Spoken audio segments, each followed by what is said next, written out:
Bon matin, les amis. Ici Lucinda Gabriel. On est aujourd'hui le 24 novembre 2019.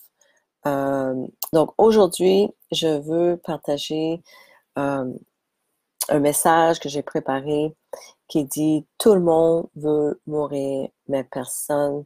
Non, tout le monde veut aller au ciel, mais personne ne veut mourir. Et c'est ce qui m'est venu cette semaine pour un message pour vous. J'ai déjà préparé mon message pour la semaine prochaine. Euh, Ça va être sur Satan, parce qu'il y a beaucoup de gens qui ne croient pas qu'il existe, n'y croient pas aux démons, et je veux vous démontrer dans la Bible qu'est-ce que c'est dit, euh, pour vous montrer comment Satan utilise ces démons dans ce monde ici présentement. Donc, mon message ce matin, c'est que bon matin Claire, merci beaucoup d'être là. Donc, ce message ce matin, c'est tout le monde veut aller au paradis, au ciel, mais personne ne veut mourir. De la même manière que tout le monde veut les promesses de Dieu et le bien-être qui nous procure, mais ils ne veulent pas suivre Dieu ou mourir à eux-mêmes si on veut. Donc, au moins le Dieu qui fait ces promesses-là. Tout le monde veut croire dans le Dieu que eux autres, ils ont dans leur tête, dans leurs idées. Mais Dieu n'est pas qui nous, on croit qu'il est. Dieu est qui il dit qu'il est dans la Bible. OK? Donc, par exemple, tu sais, ma mère, si on prend ma mère comme exemple, tout le monde sait que j'ai une maman. Il y a des gens qui peuvent la connaître, ils ont pu entendre parler d'elle. Donc, vous pouvez vous faire une idée de qui elle est. Puis, si je demande à toutes les personnes, c'est qui vous pensez que ma mère est, vous allez me donner une idée de comment vous pensez qu'elle est. Mais ça ne veut pas dire qu'elle est comme vous pensez. Vous voyez la différence? Donc, Dieu, c'est la même chose. Dieu n'est pas la personne dont vous avez fait une idée dans votre tête qu'il est. Dieu est qui il est, qui il dit il est dans la Bible. OK? Donc, je veux stresser ça. Puis quand on met des choses sur Facebook qui sont beaux, qui sont flattants, les gens aiment ça. Puis c'est ça que j'ai remarqué cette semaine. Quand je mets quelque chose sur Facebook comme qui dit Dieu guérira chaque endroit que tu es blessé, il va pourvoir à tous vos besoins, il va devant vous et tout ça, tout le monde aime ces choses-là. Mais si je partage des choses qui sont plus difficiles, mais qui sont aussi la vérité, il y a des gens qui aiment moins ça. Par exemple, euh, si juste mentionner le nom Jésus, par exemple, j'ai remarqué que si je mets un, un, un, un passage qui parle de Jésus, qui utilise le nom Jésus au lieu de Dieu, ça va être moins aimé. Puis je trouve ça fascinant. Quand on mentionne le nom Dieu, tout le monde aime. Mais quand on mentionne le nom Jésus, il y a moins d'aime. Parce que les gens croient dans le Dieu qu'ils ont créé dans leur propre tête, qui n'est pas le vrai Dieu. Jésus était Dieu qui est venu sur la terre pour nous montrer le chemin. Et puis Jésus, quand il a partagé ses connaissances, son message, c'était pas facile. Et Jésus n'était pas aimé, ils l'ont crucifié. Hein? Donc, juste pour vous démontrer un petit peu la différence entre ce que je vois. Et on est appelé à suivre le message de Jésus. Et c'est étrange comment il y a tant une résistance quand on mentionne le nom simplement de Jésus. Des sentiments de résistance, de colère, de haine, de rejet. Donc moi, je trouve ça très, très étrange, la réaction que le nom Jésus suscite. Euh, Puis aussi, ce qui m'a surpris cette semaine, euh, c'est qu'il y a beaucoup de gens qui se dit chrétien, que j'entends, je remarque, exemple, il y a des gens qui vont à l'église, euh, euh, différentes religions, OK, qui utilisent le nom de Jésus comme un profane, hein, profanement, je ne sais pas comment on dit ça en français, mais il se dit chrétien, puis à tout bout de champ, ils vont utiliser le nom de Jésus comme un mot de sacrage. Puis, c'est pas bien. On a été appelés à être saints, irréprochables, puis on n'est pas supposé d'utiliser le nom de Dieu ou le nom de Jésus en vain. OK? Donc, c'est juste les choses que je veux vous mentionner un petit peu ce matin. Les mots qu'on n'aime pas, qu'on utilise, qui sont dans la Bible, mais que les gens, à chaque fois qu'on les utilise, ça leur travaille. Exemple, le nom pécheur. Personne n'aime entendre parler qu'ils sont un pécheur. Mais nous manquons tous à la gloire de Dieu. Il n'y a aucune personne qui est bon. Jésus l'a dit, personne n'est bon sauf Dieu. Et Jésus a dit également qu'il est venu pour nous appeler les pécheurs à la repentance. Donc, beaucoup de gens, ils s'appellent, ils se disent chrétiens, mais ils sont simplement des pécheurs qui croient que Jésus a vécu puis qu'il est mort. Donc, le fait de croire que Jésus a vécu puis qu'il est mort ne fait pas de vous un vrai chrétien ou un vrai disciple. Parce qu'un disciple est appelé à être beaucoup plus saint que ça. Donc, Jésus nous demande de se rependre et de baptiser et d'obéir à ses commandes.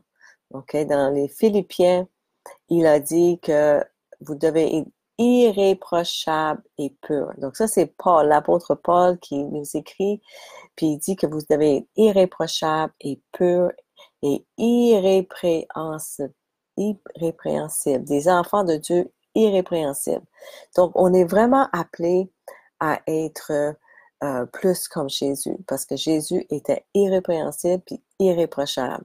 On est appelé à être la même chose. On ne peut pas dire qu'on est un disciple ou on est un chrétien, puis de continuer à pécher. OK? Ça ne va pas ensemble. Nous sommes censés être sans péché devant le Seigneur. Et dans Thessaloniens, Paul écrit que le Dieu de paix vous sanctifie lui-même tout entier et que tout votre être, l'esprit, l'âme et le corps soient conservés irrépréhensibles lors de l'avènement de notre Seigneur Jésus-Christ. Ça veut dire que quand notre Seigneur Jésus-Christ va retourner pour nous chercher, il faut qu'on soit sanctifié puis conservé irrépréhensible, les amis. Donc, pensez pas que vous pouvez continuer à pécher, à faire quoi que ce soit que vous voulez faire. Un autre mot que les gens n'aiment pas, c'est le mot de s'abandonner. Hein? Vous avez repenti assez pour être pardonné, mais est-ce que vous vous êtes abandonné assez pour être transformé par le Seigneur? Donc, combien de vous êtes prêts à tout donner pour le Christ? N'a-t-il pas tout abandonné pour vous? Hein? Donc, dans Luc, Jésus a dit, le Fils de l'homme n'a pas d'endroit pour dormir, pour reposer sa tête. Jésus n'avait pas d'argent, il n'avait pas de richesse, il a tout donné pour nous. Et nous, on est appelés à tout donner pour lui. On est appelé aussi à se repentir. Quand je partage quelque chose sur la repentance sur Facebook, c'est rare les personnes qui vont aimer. Il y a seulement les personnes qui ont déjà repenti envers le Seigneur qui vont aimer ça. Obéissance. Nous sommes tous appelés aussi à obéir. Puis quand les gens entendent qu'ils doivent obéir, ils sont des rebelles dans leur cœur. On est tous des rebelles dans nos cœurs. Ça a commencé avec ça. Puis quand on se repent vers le Seigneur, c'est là qu'il nous donne un nouveau cœur.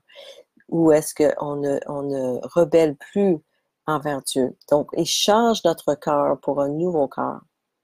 Dans Matthieu, c'est écrit, c'est Jésus qui le dit aux disciples. Il dit, allez, faites toutes les nations des disciples, les baptisant au nom du Père, du Fils et du Saint-Esprit, et enseignez-leur à observer. Ça veut dire enseignez-leur à obéir tout ce que je vous ai prescrit. Hein? Donc, de ne jamais oublier ça. Donc, si vous voulez aller au ciel, vous devez mourir en premier. Vous devez mourir à vous-même, vous mettre de côté. Dans le Nouveau Testament, c'est aussi écrit que le chemin est étroit et difficile. Donc, je ne peux pas le répéter assez souvent. Si vous êtes dans le même chemin que tout le monde, parce que beaucoup de gens, même cette semaine, j'ai des amis qui m'ont dit que ils vont mourir, et ils vont aller au ciel, ils ne sont pas inquiets, tout le monde pense qu'ils vont aller au ciel. Mais Jésus a bien dit que le chemin est étroit et il est difficile. Donc, si vous êtes dans le même chemin que tout le monde, vous êtes sur le mauvais chemin. Si votre vie est trop facile, elle n'est pas difficile, vous êtes dans le mauvais chemin. Donc, moi, je veux juste vous rappeler ça ce matin, de réfléchir à votre vie pour voir si vous êtes dans le bon chemin. Dieu est en train de construire son Église présentement. Il est en train de le construire sur Jésus-Christ. Et Jésus est la pierre angulaire de son Église. Donc, nous devons construire notre maison sur des bases solides. Notre maison, c'est notre foi sur des bases solides qui est Jésus-Christ. La tempête s'en vient, les amis. Et nous, notre foi, notre maison doit être bâtie sur des bases solides. Nous devons être solides dans le Seigneur pour passer à travers la tempête qui s'en vient. Donc, la vie, les amis, est courte et l'éternité sera longue. Et je vous invite d'être certain de où est-ce que vous allez passer votre éternité, avec Jésus ou en enfer. Et croyez-moi que l'enfer existe. Allez dans votre cœur. Demandez au Seigneur, est-ce que c'est vrai? Est-ce que je vous partage la vérité aujourd'hui? Prenez le temps pour chercher cette vérité-là. Donc, moi, je vous invite en tout cas à lire le Nouveau Testament, à faire des recherches sur l'Internet, Google, aller dans des rassemblements de chrétiens, poser des questions, à savoir c'est quoi la vérité. Si vous avez des questions, n'hésitez pas à m'écrire. Si vous voulez être connecté avec d'autres disciples de Jésus, écrivez-moi et je vais vous mettre en contact avec des gens partout dans le monde pour vous aider à trouver cette vérité-là. Okay? Parce que l'éternité est longue et vous ne voulez pas vous tromper. Donc, c'est ça mon message, les amis, pour ce matin. Donc, la semaine prochaine, comme je vous dis, je vais vous partager Satan. Est-ce qu'il est vrai? Est-ce qu'il existe? C'est quoi les démons? Comment que ça se manifeste? Parce qu'il y a des gens qui ne croient pas à ça. Et je veux vous partager qu'est-ce que ça dit dans la Bible par rapport à ça. OK? Donc, bonjour, Claire qui est là. Merci beaucoup. Oui, Claire a dit, ça ramène aux religieuses, aux dogmes, c'est ce qui coince. Je le sais, ma chère Claire. Mais la seule façon, ma chère, de comprendre vraiment, c'est de lire le Nouveau Testament pour toi-même. OK? Pour toi-même, puis pour tout le monde, pour vous-même. Parce que ce qu'on nous a appris dans la religion, comme moi, c'était catholique, puis d'autres, c'était d'autres choses. Ce qu'on nous a enseigné, c'était pas la vérité, mes amis. OK? Allez le lire pour vous-même. Vous allez être surpris de ce que vous allez lire et comprendre dans le Nouveau Testament. Parce que ce qu'on nous a enseigné, c'était religieux, c'était dogmatique, comme tu dis. Dieu est amour. Dieu est amour, mais il est aussi juste. Et vous allez comprendre en lisant la Bible que ce qu'on nous a enseigné, c'était pas vrai. Puis, Jésus a dit, vous allez les connaître par leurs fruits. Regardez les fruits de chaque dénomination. Est-ce que les fruits sont bons? Les fruits, c'est l'amour, la patience, la gentillesse. Est-ce que eux, cette religion-là, ce pasteur, ce prêtre-là, le pape, est-ce qu'ils vivent comme Jésus-Christ? Jésus, je viens de vous le dire, n'avait pas de maison, n'avait pas de richesse, il n'avait absolument rien. Il s'est donné complètement pour nous, il est mort pour nous. Puis est-ce que les pasteurs, est-ce que les prêtres que vous connaissez sont prêts à mourir pour leur foi? Moi, je vois beaucoup de gens aujourd'hui qui sont en train de mettre le vrai évangile de côté pour faire plaisir aux hommes aujourd'hui. Donc, il y a beaucoup de choses qui sont en train d'être imposées aux gens, aux chrétiens aujourd'hui. Et si les chrétiens l'acceptent, s'ils ne sont pas des vrais disciples de Jésus. C'est aussi simple que ça. Donc, ma chère Claire et les autres, Joanne, Loulou, Nicole, moi, je vous invite, lisez le Nouveau Testament pour vous-même, pour trouver la vérité. Croyez-moi même pas de ce que je dis, mais je vous invite à aller le lire pour vous-même.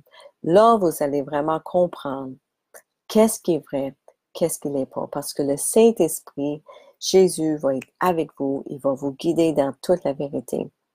Donc, si vous cherchez la vérité, c'est là. Croyez pas que ce que personne vous dit, même pas moi, pas les prêtres, pas les pasteurs, personne. Allez le lire pour vous-même. C'est la meilleure façon de trouver la vérité.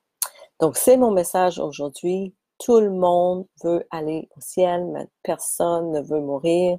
Puis on est tous appelés à mourir à soi. OK? La semaine prochaine, nous allons parler de Satan, les démons. C'est quoi? Est-ce que c'est vrai? Est-ce que ça existe?